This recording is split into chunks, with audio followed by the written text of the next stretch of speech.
우리는 계속해서 이 신년 축복 기도에 통하여서 복에 대해서 묵상하고 또 복을 사모하고 또 복을 구하고 있습니다. 여러분 그렇게 복이 여러분 가운데 있음을 믿으십니까?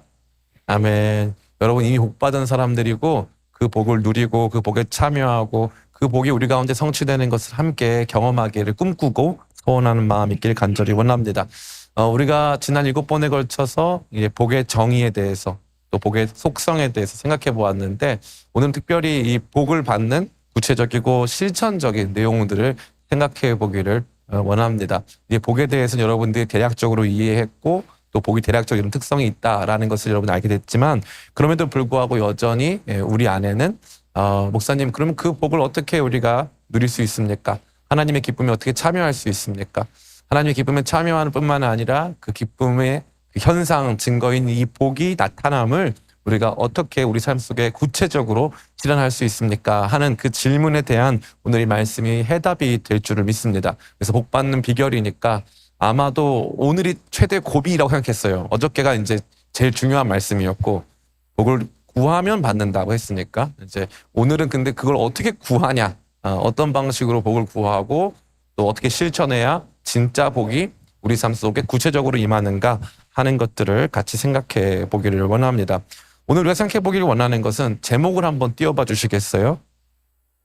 복 받는 비결 같이 한번 읽어볼까요? 시작. 복 받는 비결 믿음, 소망, 사랑. 역시 목사님 너무 이제 식상한 내용입니다. 너무 식상하고 이제 복 받는 비결 뭐 결국 고작해야 뭐 결론이 믿음, 소망, 사랑입니까? 하실 수 있겠지만 사실 저는 이렇게 정리하면서 제가 엄청 은혜를 많이 받고 그렇구나 복 받는 비결이 딱 여기에 있는 거 맞구나 하는 이런 생각을 많이 하게 됐습니다.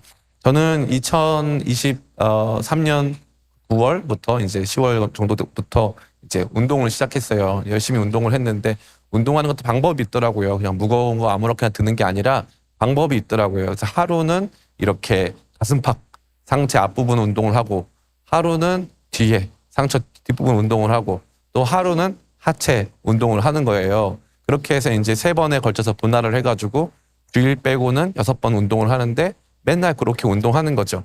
그 몸을 가지고 하는 운동이라고 해봤자 이제 이렇게 가슴팍, 등, 다리 이 3군데예요.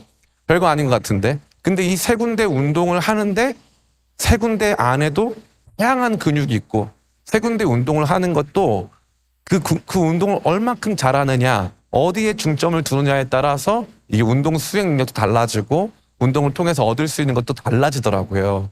인생이 뭐 있습니까? 그죠? 인생이 생각보다 별거 없어요. 그런데 하나하나 살펴보면은 그 별거 없다라고 생각한 거기 안에 많은 것이 들어있어요. 굉장히 많은 것이 들어있어요. 그래서 이 믿음, 소망, 사랑 이게 사도 바울이 저와 여러분에게 정리해 준 것이거든요. 우리가 뭐 천사의 말을 하고 다른 사람을 위해서 우리 몸을 불태우는 데 내어준다 할지라도 사랑이 없으면 아무것도 아니다. 믿음, 소망, 사랑은 영원히 있을 것이다. 이건 영원한 가치다. 우리 크리스찬들이 가져야 할 영원한 가치다. 그러니까 우리의 신앙 행위는 이 믿음, 소망, 사랑이라고 하는 3가지 차원을 통해서 이해되고 또 구분될 수 있다라는 것을 말해주고 있습니다. 그래서 우리가 첫 번째는 어떤 믿음을 가져야 그게 복받는 믿음인가? 2번째는 어떤 소망을 가져야 우리가 그 복받는 소망인가? 3번째는 어떠한 사랑을 가져야 그 복받는 사랑인가? 함께 생각해 보면서 이걸 구체적으로 여러분들이 어떻게 적용하고 또 우리 삶 속에서 이뤄갈 수 있을지 고민하면서 이 믿음, 소망, 사랑이라고 하는 이 3가지 방향 안에서 날마다 복을 향해 정진하여 나가는 저와 여러분 다 되시기를 예수님의 이름으로 축원합니다. 첫 번째입니다. 우리 같이 화면 한번 띄워봐 주시겠어요? 같이 읽습니다. 시작. 말씀의 믿음. 오늘 우리 같이 읽은 시편 1편 말씀은요. 그야말로 시편 전체의 서론에 해당한다고 할 수 있고 우리 신자들의 삶이 어떠한 삶인가를 선언하고 있는 선언문이라고 해도 과언이 아닙니다. 시편 1편은 1절부터 3절, 그 다음에 4절, 5절, 그다음에 마지막 결론에 해당하는 6절 이 3가지 부분을 나눌 수 있는데 1절부터 3절은 복 있는 사람들이 어떤 사람들인가를 설명하고 있어요. 그럼 처음에 1절은 한번 띄워봐 주시겠어요? 1절은 복 있는 사람들은 뭐뭐가 아니다라고 부정하고 있죠.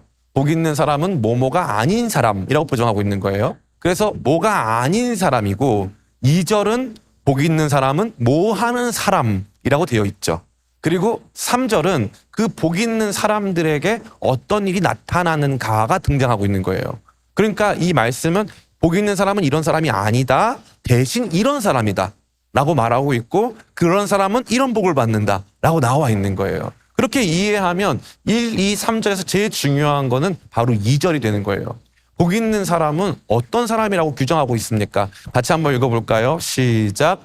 오직 여호와의 율법을 즐거워하여 그의 율법을 주야로 묵상하는도다. 여기까지 또 말씀 들으면 역시 우리 목사님 또 그냥 성경 읽어라, 뭐 통독해라, 초원 큐티 해라 또 이런 얘기 하실 거라고 여러분 생각할 거라고 생각했어요. 근데 놀랍게도요. 한번 띄워봐 주세요. 놀랍게도요.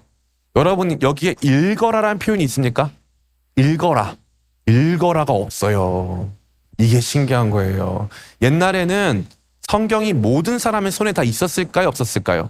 없었어요. 그래서 구약 성경 시대 때는 신명기 18장에 보면은 왕이 성경 말씀을 율법을 등사, 복사해서 그 당시 복사기가 없으니까 이제 필사해가지고 왕이 날마다 그걸 읽고 백성들을 가르쳐요. 그럼 백성들은 그 들은 말씀을 여호와의 율법을 즐거워하고 그걸 묵상하는 거예요. 그러니까 여기는 읽는 행위를 강조한 게 아니라 들은 말씀을 곱씹는 걸 강조한 거예요. 들은 말씀을 곱씹는 거.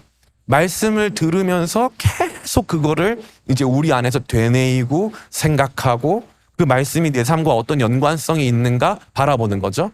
특별히 여기 보면은 하나님 말씀을 뭐라고 정의했습니까? 여러분 잘 아시는 시편 19편에 보면은 여호와의 말씀은, 여호와의 증거는, 여호와의 계명은, 여호와의 율법은 등등 해서 하나님 말씀에 대한 다양한 차원을 보여주고 있어요. 그런데 여기 오늘 이 말씀은 1장 2절 말씀은 하나님의 말씀을 딱 한 단어로 구별합니다. 그건 율법. 우리가 마땅히 따라야 하는 길, 하나님이 우리 가운데 제시하신 흔들리지 않는, 우리로 치면 헌법 이런 거예요. 헌법. 흔들리지 않는 그분의 법을 즐거워한다는 거예요. 아, 하나님이 이래서 이렇게 법을 정하신 거구나. 하나님이 이래서 우리 가운데 말씀하신 거구나 라고 하는 여호와의 율법을 즐거워한다는 거죠. 여호와의 율법. 여러분 구약 성경이 재미있으세요? 신약 성경이 재미있으세요? 우리 제시기. 노래 잘하는 제시기. 구약 성경이 시험에 들게 하는 게 아니에요. 그냥 놀리려고 하는 거 아니에요. 구약 성경이 재밌어요? 신약 성경이 재밌어요? 신약이 더 재밌어요? 맞아요. 대부분의 경우에 신약 성경은 예수님이 은혜를 우리 구원해 주셨다. 그 은혜에 합당하게 살자. 뭐 이런 거잖아요. 근데 지금 이 사람은 여호와의 율법을 즐거워한대요. 여호와의 율법.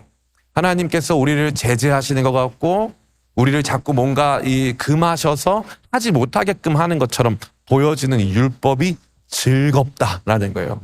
하나님의 말씀과 뜻이 내 안에서 즐겁다. 그러니까 말씀의 믿음이라고 하는 건요. 놀랍게도 단순히 성경 말씀 많이 읽는 걸 말하는 게 아니라 성경 말씀 많이 읽는 게 아니라 이 말씀을 깊이 마음에 새기면서 끊임없이 이 말씀과 나의 삶을 반추하고 말씀의 은혜를 우리 안에 계속적으로 머물게끔 하는 활동이라는 거예요.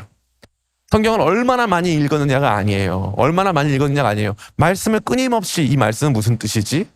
이 말씀을 하신 하나님의 마음은 어땠을까? 하면서 끊임없이 반추하는 그 말씀 곱씹음 행동이 바로 말씀을 사랑하는 것, 여호와의 말씀을 즐거워하고 그 말씀을 묵상하는 행동이 된다는 것입니다.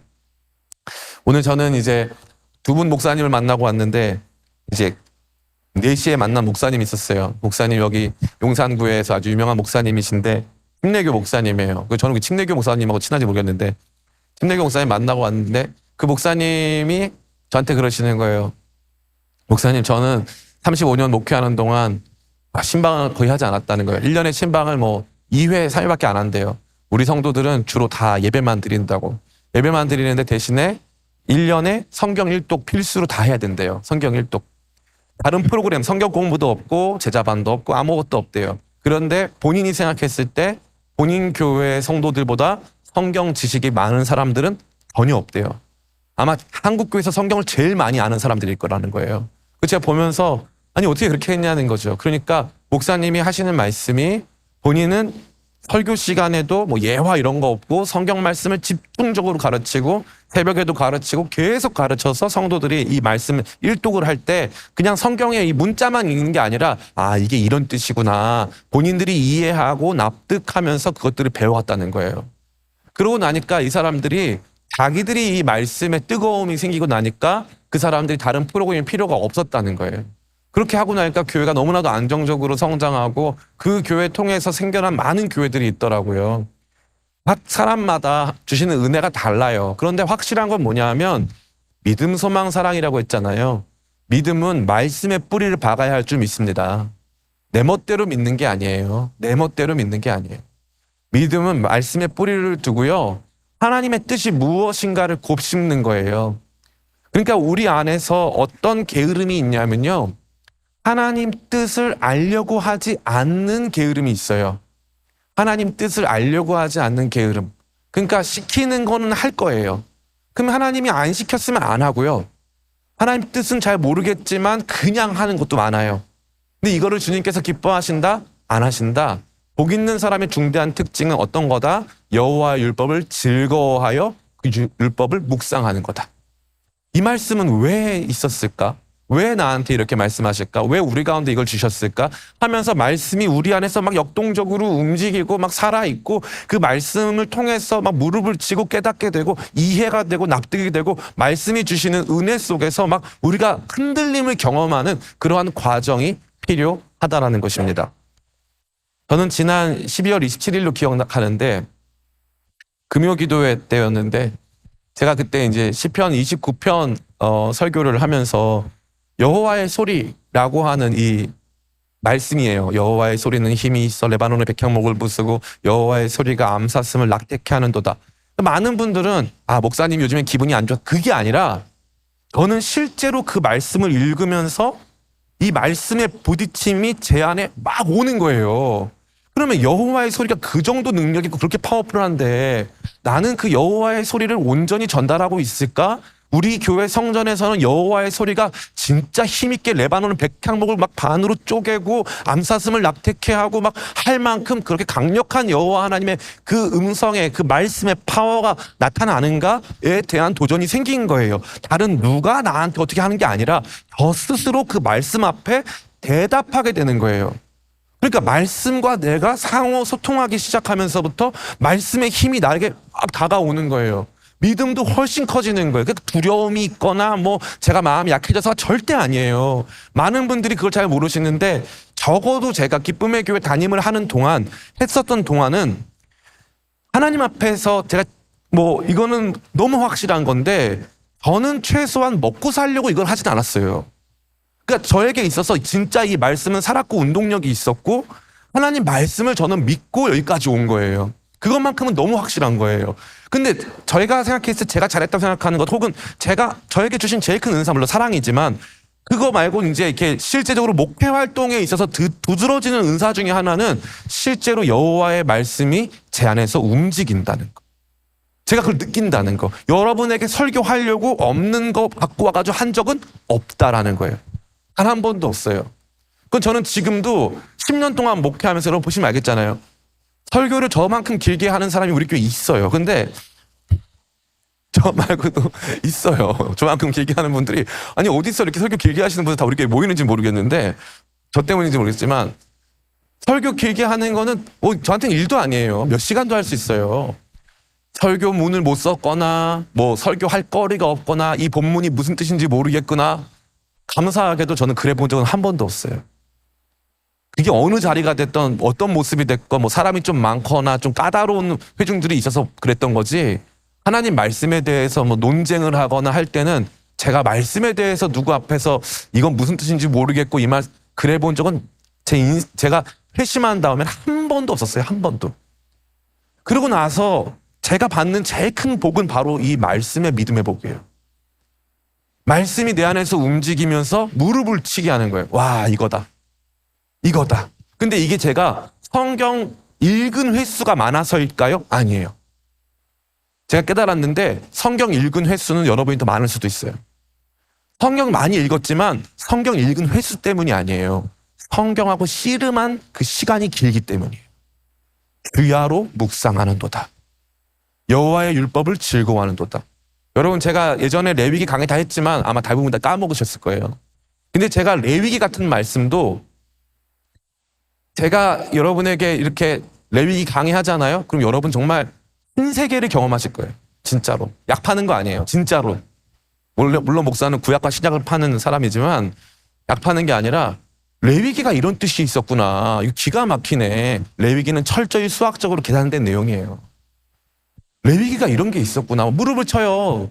그러니까 그게 왜 그러냐 하면 제가 모르겠으니까 그거 가지고 기도하고 씨름하고 막 주석책 읽고 누가 설교하고 같이 들어보고 맞나 틀리나 막 저는 이 유튜브 통해서 설교 듣잖아요. 그러면은 그 목사님이랑 저랑 배틀 중이에요. 배틀 중. 설교를 들으면서 그건 잘못된 해석인데 막 이러면서 저한테 주신 제일 큰 은사, 물론 사랑의 은사인데 그거보다 실제적인 은사는 뭐냐면은 말씀으로 씨름하는 은사예요. 말씀으로 씨름하는 은사. 근데 저는 그걸로 복을 받은 줄 믿습니다. 전 여러분도 그러셨으면 좋겠어요. 설교 말씀 듣고 그냥 집에 가잖아요. 다 까먹어요. 다 까먹습니다. 오늘 말씀 뭐 들었는지 아무것도 기억 안 나요. 아무것도 기억 안 납니다. 여러분 그거 많이 겪었잖아요. 물론 그 말씀 오래 들으면 콩나물 물 주듯이 물은 비껴가도 그래도 양분 없고 성장은 일어나요. 그런데 제대로 여러분 하시려면은 말씀 듣고 진짜 그런가? 시편 1편 말씀을 또 묵상하고 1절부터 3절이 의인에 대한 내용이고 4절 5절이 악인에 대한 내용이고 6절이 결론부네 하면서 요거를 자세히 살펴보면서 여호와의 말씀을 읽는다는 게 아니라 여호와의 말씀을 율법을 즐거워하여 율법을 묵상하는 거구나. 그래서 여러분이 뭐가 있어야 되냐? 깨달음이 있어야 될 줄 믿습니다. 말씀을 읽다가 여러분 무릎을 치고 깨달아야 돼요. 무릎을 치고 이거였구나. 그러고 나면 무슨 일이 발생한 줄 아세요? 말씀을 읽다가 깨닫잖아요. 그러면 누구한테 전화를 걸어요. 아니면 누구를 만나려고 그래 자꾸. 만나서 근데 있잖아. 이 말씀이 무슨 뜻인 줄 알아? 이러면서 자꾸 가르쳐요. 그게 왜 그러냐면요. 여러분 신천지 보세요. 신천지 같은 이단도 사람들한테 말씀을 계속 묵상하게 하고 깨닫게 하잖아요. 그러면요 사람들이 그 말씀 듣고 신기하다 그러면서 엄청나게 기뻐하는 거예요. 이게 성경이요 여러분 생각하는 것 이상입니다. 제가 조심스럽게 말씀드리는데 최근에 은혜 받은 우리 그 JYP 박진영 씨 있잖아요. 저는 그분 너무 만나고 싶어요. 왜냐하면은 저는 그분이 회심한 게 가짜는 아니라고 생각해요. 왜냐하면 정말 말씀 있고 깨달은 게 맞거든요. 근데 너무 위험해요. 그분은 너무 위험해. 왜냐하면 성경 말씀은 저만 깨달았을까요? 아니면은 성령 안에서 우리 모두 같이 깨달을 수 있을까요? 우리 모두 같이 깨달을 수 있어요. 그분 말이 맞으면 이 사람 말도 맞고 어느 정도 서로 우리가 같이 그릴 수 있는 공통의 분모가 존재한다는 거예요. 물론 그것이 예수 그리스도예요. 그런데 그분이 가르침을 받으려 하지 않아요. 저는 너무 위험하다고 생각해요. 너무 위험합니다. 그거 지금. 근데 그분 영향력이 너무 커요. 너무 큰 영향력을 가지고 있어요. 그런데 혼자 말씀을 독점하고 있습니다. 너무 안타깝죠. 너무 안타까워요. 잘 보세요. 오늘 1절 말씀. 복 있는 사람은 악인들의 꾀를 따르지 아니하며 죄인들의 길에 서지 아니하며 오만한 자들의 자리에 앉지 아니하고. 그죠? 여기 보시면은 복 있는 사람들의 부정적인 특징, 이거 안 한다라고 하는 특징이 뭐냐면은 오만한 자의 자리에 앉지 않는 거예요. 자기가 가장 높은 곳에서 모든 사람에 대해서 옳다 그르다 판단하지 않는다는 거예요. 그는 도리어 겸손의 자리에 와서 여호와의 율법을 즐거워해서 그 율법을 날마다 묵상하는 사람인 거예요. 그러면서 작은 깨달음을 얻고 그 깨달음을 가지고 서로 나누는 사람이 그게 복된 사람이거든요. 그래서 말씀이 여러분을 교만하게 한다? 그러면 잘못된 거예요. 도리어 이 여호와의 말씀을 주야로 묵상하고 즐거워하는 가운데 우리 안에서 말씀이 주는 기쁨과 깨달음의 감격이 넘치면서 다른 사람들을 돕고 납득하고 이해하는 이 활동이 일어난다라는 것입니다. 그렇기 때문에 복받는 행동의 최우선순위는 이 말씀을 믿는 거예요. 말씀을 믿으려면 말씀을 읽어야 되고 들어야 되고 그 다음에 묵상해야 돼요. 이 과정이 일주일에 한 번 예배 드리는 것만으로 될까요? 안 될까요? 안 됩니다. 안 돼요. 일주일에 한 번만 가지고는 안 되는 거예요. 이 과정이 여러분의 일상에서 일어나시길 축복합니다. 아침과 저녁에 말씀이 여러분의 믿음을 주도해야 돼요. 말씀이. 기도 가운데도 하나님 말씀이 터져 나와야 돼요. 기도를 하는데 계속 그냥 하나님의 말씀은 온데간데 없고 하나님의 약속은 온데간데 없고 나 하고 싶은 얘기만 쫙 하고 하나님께서 내게 주신 말씀, 예 주님 그렇습니다. 복 있는 사람은 여호와의 말씀에 즐거워한다 하셨는데 제 마음의 즐거움이 어디에 있습니까? 하면서 주님 앞에 그 말씀을 토대로 기도해야 하는데 말씀이 우리의 땔감이 돼서 우리의 은혜를 뜨겁게 만들어야 되는데 말씀이 움직이지 않는 상태에서 기도만 했다? 말씀이 움직이지 않는 상태에서 섬겼다? 말씀이 움직이지 않는 상태에서 여러분 선교 나갔다? 말씀이 움직이지 않는 상태에서 여러분 교제한다? 그러면 다 망하는 거예요. 이 말씀의 믿음이 가장 중요합니다. 제가 여러분 오늘 이 세 가지를 읽었는데 이건 제가 자의적으로 제가 그냥 이건 요렇게 이건 저렇게 이게 아니라 성경에 나오는 모든 복을 쫙 깔아놓고 그 복을 이렇게 그룹별로 묶어놓으면 딱 이 세 가지예요. 첫 번째는 하나님 말씀 기뻐하고 즐거워하고 말씀 묵상하는 것. 말씀을 묵상하기 위해서 읽고 말씀을 묵상하기 위해서 듣고 하는 이 행동이 저와 여러분의 신앙을, 삶을 복되게 할 줄을 믿습니다. 여러분 그래서 말씀 사랑하시기를 축복해요. 말씀 사랑하시기를. 제가 아쉬운 건 뭐냐면은 제 나름대로는 이제 말씀을 열심히 가르쳤다고 생각했는데 우리 교회가 그럼 말씀 수준이 높으냐. 이제 제가 개척한 그 초창기만 하더라도 우리 교회 말씀 수준이 굉장히 높았어요. 근데 얼마 전에 우리 강설민 집사가 저한테 그러더라고요. 목사님 이제 설교가 거의 애기 이유식 떠먹여주는 수준이래요. 옛날에는 집어먹기가 어려운 설교였는데 요즘 설교는 그래서 다들 뭐라고 하시냐면은 요즘에 우리 성도님들이 목사님 말씀이 너무 좋아졌다는 거예요. 그 왜 좋아졌느냐? 제가 말씀 준비를 좀 덜 하거든요. 듣기가 편해진 거예요. 제가 이제 목회에 닳고 다른 거죠. 예전에는 안 그랬어요. 예전에는 딱 앉혀놓고 제대로 이제 완전히 뽀갠다 이런 마음 가지고 그리고 우리 교회 그때는 신학생들이 많았어요. 그러면 신학생들이 제 설교 듣고 가잖아요. 그럼 와서 하는 얘기가 목사님 이번 주에 신약학 시간에 배운 얘기 오늘 설교 시간에 나왔어요. 목사님 이번 주에 구약학 시간에 내온 얘기를 어떻게 목사님은 다 알고 있냐 이거예요. 그렇게 제가 치열하게 해왔었어요. 근데 여러분 제가 너무 아쉬운 거는 언젠가부터 우리가 하나님 말씀에 대한 열정이 사그러들었어요. 저 문제일 수도 있고 우리 문제일 수도 있어요. 그러나 누구의 문제가 되었든 간에 여러분의 믿음의 기초를 말씀 위에 단단히 두셔서 말씀 통해서 말씀 안에서 믿음 가짐으로 복 받으시기를 축복합니다. 말씀 빼고 내 멋대로 믿어서 절대 복이 임할 수가 없습니다. 말씀 빼고 믿는 사람들 거의 복을 받지 못해요. 저는 여러분들이 복이 있는 사람은 여호와의 율법을 즐거워하여 그 율법을 주야로 묵상하는 자로다.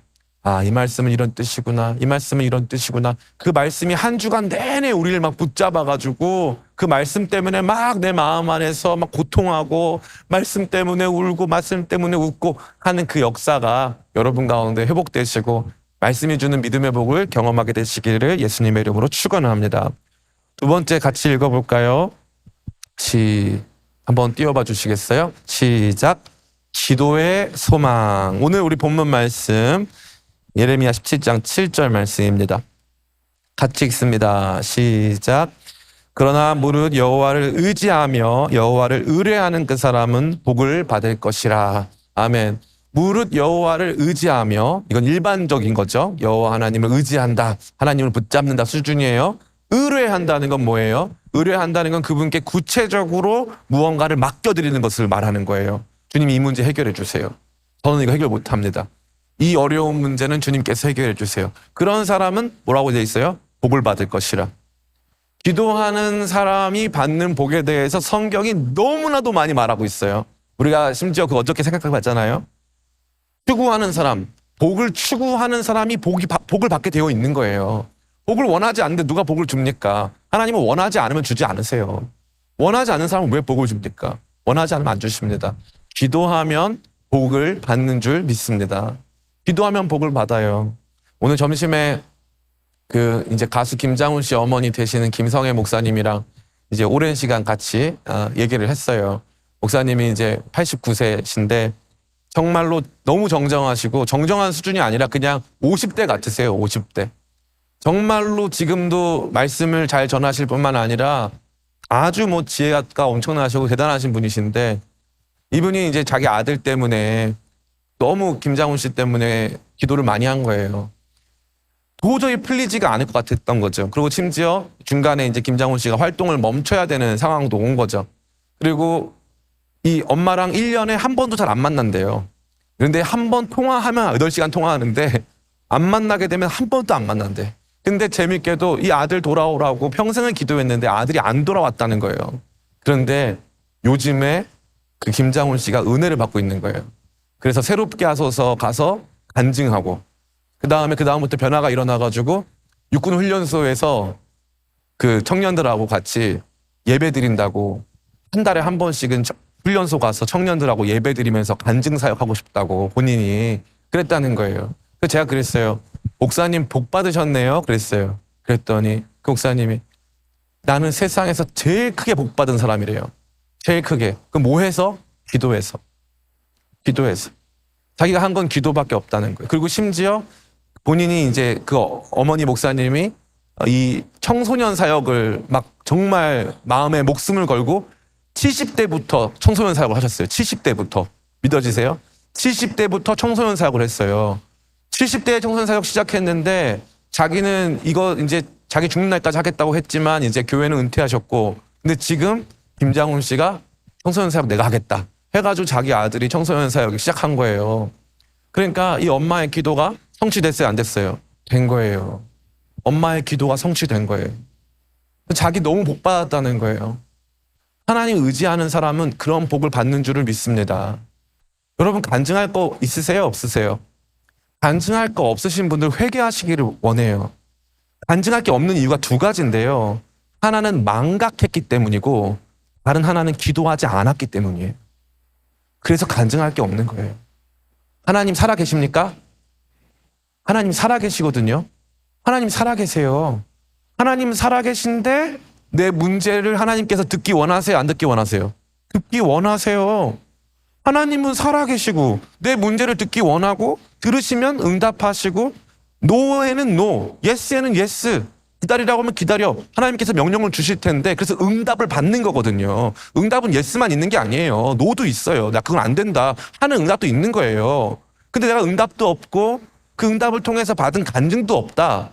그러면 1번은 기도하지 않았기 때문이고, 2번은 사실 있었는데 망각했기 때문이에요. 망각했기 때문에.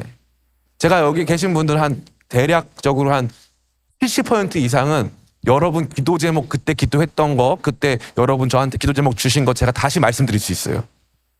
더 놀라운 건 그 제목들이 대부분 다 어떻게 됐습니까? 응답이 됐어요. 응답이 됐어요. 응답이 됐다고요.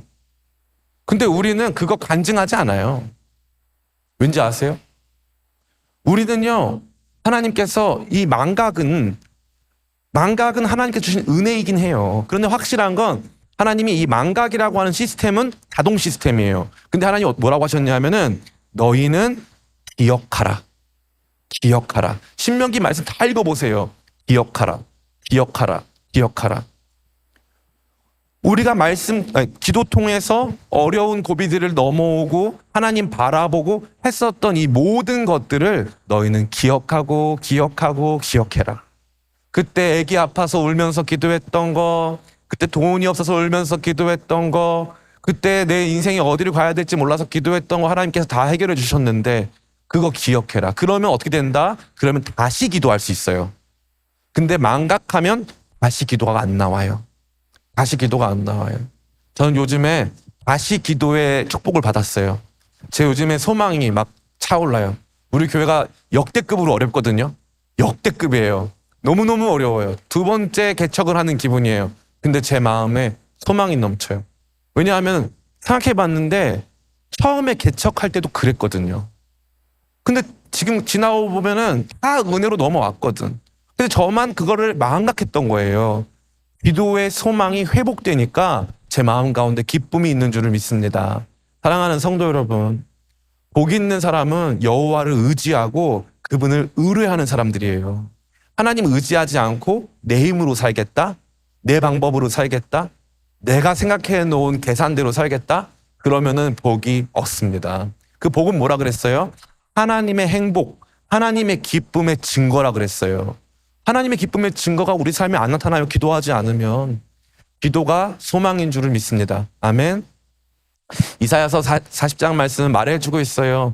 소년이라도 넘어지고 장정이라도 자빠지되 오직 여호와를 앙망하는 자, 거기 앙망하다는 단어는 기다리는 자예요. 여호와를 바라보는 자는 새 힘을 얻으리니 독수리 날개치 올라간 같이 올라갈 것이요 라고 되어 있는 줄 믿습니다. 그 말씀은 무엇입니까? 너무 힘들고 어려울 때 하나님 바라보라는 거예요.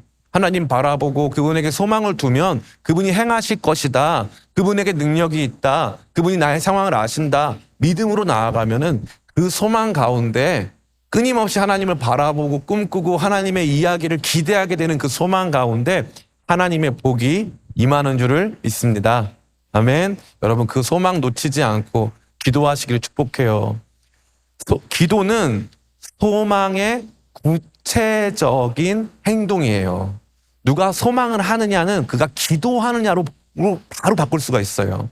제가 꿈꿉니다, 소망합니다, 그래 놓고 기도 안 해요? 그러면 소망하지 않는 거예요. 꿈꿉니다, 소망합니다의 구체적인 모습은 바로 기도로 구체화된다라는 사실입니다.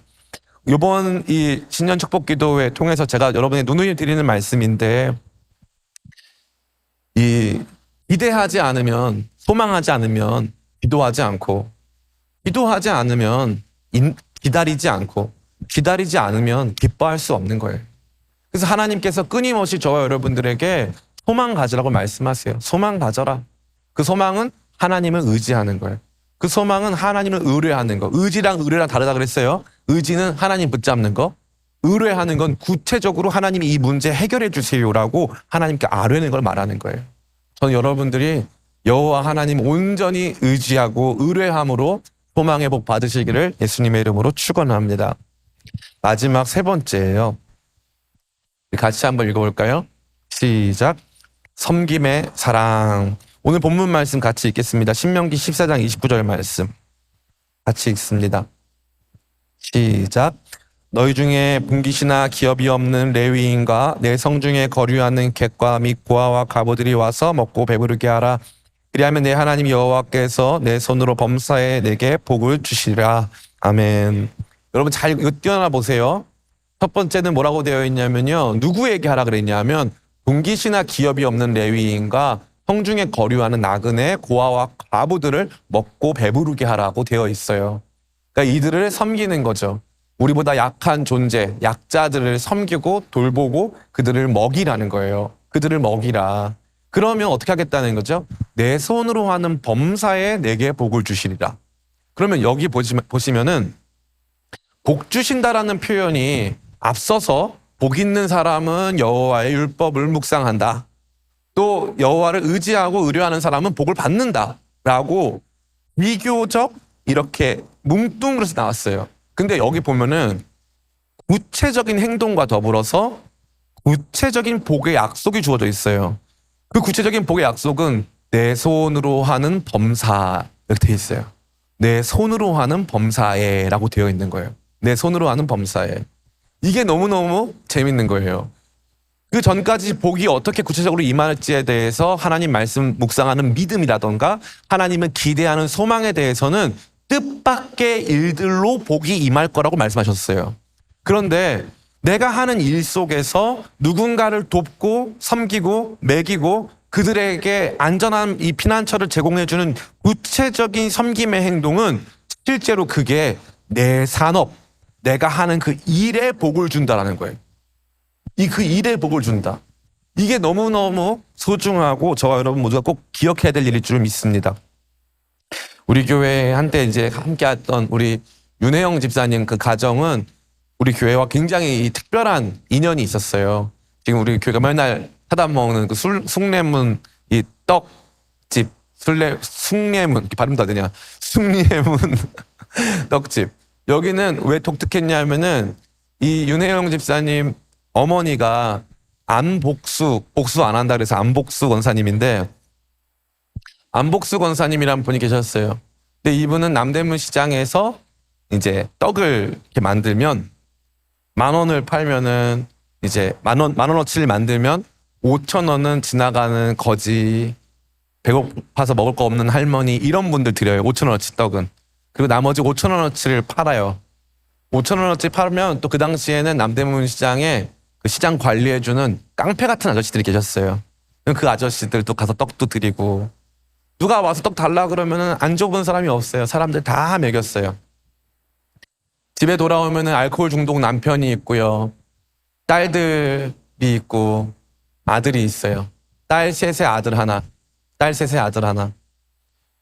사남매 키우면서 알코올 중독 남편 보살피면서 떡 10,000원어치 만드는데 5,000원은 가난한 사람 나눠주고 5,000원은 이제 거기에서 장사해가지고 온 가족이 먹고 사는 거예요. 온 가족이 먹고 사는데 이 안복수 권사님 떡이 기가 막혀요. 맛있어요. 맛있고 또 이분이 워낙 많이 섬기니까 그 남대문 시장에서 사람들이 다 이 안 권사님 천사라고 부르고 다 보호했어요. 그러다가 이제 노점을 할 수가 없게 되니까 이제 사람들이 십시일반 돈을 모았어요. 우리 교회에도 그런 분들이 많이 계셨어요. 십시일반 돈을 모아서 이제 안복수 권사님 떡집을 만들었어요. 떡집을 이제 남대문 시장에 오픈을 했어요. 오픈을 했는데 갑자기 장사가 미친 듯이 잘 되는 거예요. 사람들이 떡 사 먹겠다고 줄을 서기 시작하고 청와대에 떡 납품하고 삼성그룹에 떡 납품하고 막 그랬어요.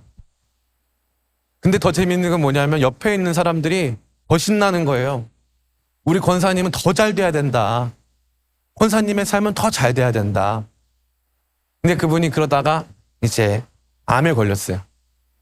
암에 걸려가지고 저랑 같이 이제 중국에 가가지고 뭐 치료도 받아보고 했죠. 그리고 지금도 그 일산 암센터 가가지고 저희 어머니랑 신방 갔는데 지금도 잊혀지지가 않아요.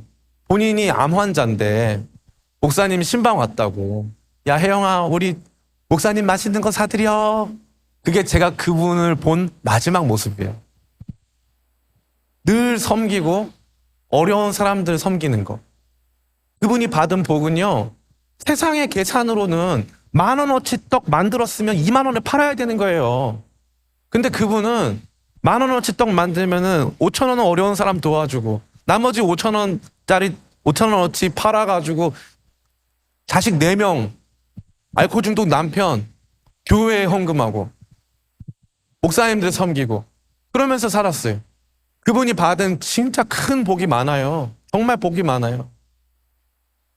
저는 그 생각을 많이 해요. 그분 생각을 많이 해요. 섬김과 관련돼서는 정말 많은 생각을 해요. 그 남편분이 계셨거든요. 알코올 중독. 그러면 이제 그분이 가서 이렇게 경찰서에 맨날 끌려가요. 왜냐하면은 이제 술을 드시고 옷을 다 벗어요. 다 벗고 막 길에다가 막 소변, 대변 막 보시고 막 이러니까 경찰에서 와서 잡아가요. 그러면은 그 우리 윤혜영 집사님, 윤소영 집사님 이런 분들이 가서 자기 아빠잖아요. 경찰서에 리어카를 끌고 가요. 끌고 가가지고 이제 아빠를 리어카에 태우고 대영이랑 이렇게 그 리어카에 아빠 태우고 쭉 걸어와요. 쭉 걸어오면서 그 딸들이 아빠한테 그러는 거예요. 아빠 오늘도 고생 많았지? 얼마나 힘들었어?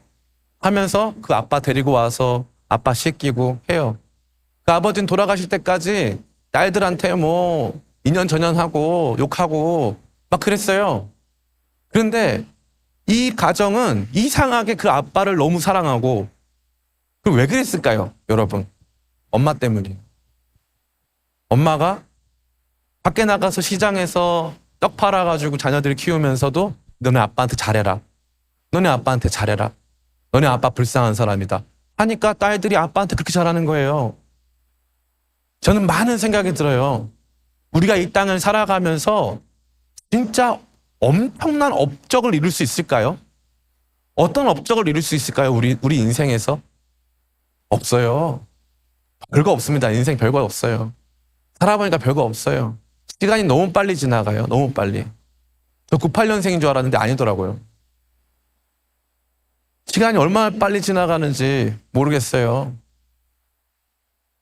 주님께서는요, 구약 성경이 됐건 신약 성경이 됐건 가난한 자들 돌보고 배고픈 자들 먹이고 아픈 사람 돌보는 사람 내가 너희들 먹여주고 돌봐주겠다고 말씀하신 줄을 믿습니다. 진짜 복을 경험하는 사람들은 사랑으로 섬기는 사람들이에요. 사랑으로 누군가를 섬기기 시작할 때 다른 복이 아니라 네가 하는 그 일에 내가 복을 주겠다. 앞서서 본 복이 있는 사람은 여호와의 율법을 즐거워하여 그 율법을 주야로 묵상한다. 여호와를 의지하고 의뢰하는 자가 복이 있다. 이게 아니라 너가 이렇게 하면 내가 네가 하는 그 일에 복을 주겠다라고 명시적으로 약속하신 것은 사랑의 섬김밖에 없는 줄을 믿습니다. 여러분, 성도가 돼가지고 이 사랑의 섬김이 약한 사람들이 정말 많아요. 사랑의 섬김이 약한 사람들. 목사님, 상황이 돼야 돕죠. 제 코가 석자예요. 목사님, 제가 불우이웃입니다. 의외로 제가 불우이웃이에요. 근데 잘 먹고 잘 사는 사람들이 섬기는 거 아니에요. 섬기는 사람이 섬겨요. 그리고 하나님께서 그렇게 섬기는 사람들 그냥 두지 않습니다. 하나님께서 돌보시고 그를 섬기시고 그에게 복 주십니다. 전 여러분들이 이 복의 성경 전체를 총망라해서 진짜 복 받는 사람들이 누군가? 말씀대로 믿는 사람, 말씀을 뿌리 삼아 말씀이 주는 능력 가운데 하나님 말씀 믿고 신뢰하고 그 말씀 따라가는 사람에게 복을 주시고, 하나님 진짜 의지해서 어렵고 힘든 일 있을 때마다 주의 이름 부르고 주님께 어떠한 상황들을 올려드리면서 주님을 구체적으로 의지하는 사람들에게 복 주시고, 어렵고 가난한 사람들, 고아와 과부와 이 땅의 나그네들을 돌보고 그들에게 함께하는 사람들에게 복 주시는 분이라는 그 거룩한 약속 붙잡고 이 복 받는 비결, 믿음, 소망, 사랑을 구체적으로 실천하고 그 실천 안에서 성숙하게 되시며 그 복을 오늘도 내일도 영원히 누리게 되시기를 예수님의 이름으로 축원합니다.